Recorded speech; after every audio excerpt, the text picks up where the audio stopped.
මැරෙන්න කලින් පුරුදු වෙන්න මේ කේන්තිය නවත්තලා මැරෙන්න. තරහ ගන්න එක නවත්තලා මැරෙන්න. මෙහෙම දේශනා කරන්න හේතුව තමයි මම මේකේ තියෙන ඛේද වාචකය කියන්නේ කේන්තියක්. අපිට වැඩිපුරම කේන්තියන් තරහයන් ගෙවල් වල මිනිස්සුත් එක්ක නෙමෙයි.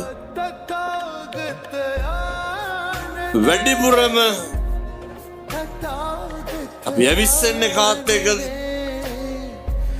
අඳුරන්නේ නැති මිනිස්සුත් එක්ක කේන්තියනවා. වෛර බඳින්න ඉක්මන් වෙන්නේ කාත් එක්කද? සහෝදරයොත් එක්ක. අපි ළඟින් ඉන්න මිනිස්සුත් එක්ක. ඉක්මනට තරහ පිරිමහන්න හදන්නේ කාත් එක්කද? අම්මා තාත්තා එක්ක. ඇයි? රිප්ලයි නෑනේ මට. අම්මට තාත්තට මොක කිව්වත් ගැටලු තියෙනවද? ඔය ජීවිතේ මේ වෙනකොට තරහ පිරිමහන්න පටන් ගන්න ඉස්සරලම කන්නේ නැතුව ඉඳලා නැද්ද?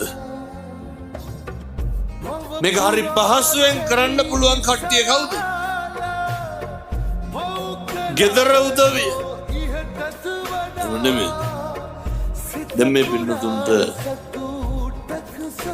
පාරවල් දිහා ඉන්නකොට කේන්ති යනවා. මේක ලෙඩක්.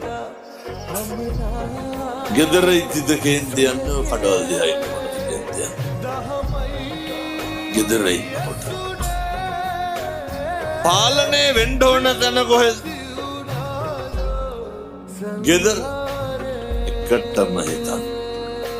හෙට ඉඳන් කව කිසිම හේතුවක් මත අම්මා තාත්තා එක්ක මනාපකම් තියාගන්න එපා. අපිට මතක නෑ පින්නතුනි අවුරුදු 20න් එහා එච්චර මතක නෑ. 10න් එහා මතක. අවුරුදු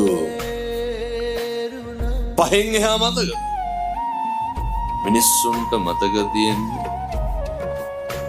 අපිට හොඩු සූර ගන්න පුළුවන් කාලෙන් පස්සේ විතරයි. එහෙම නෙමෙයිද?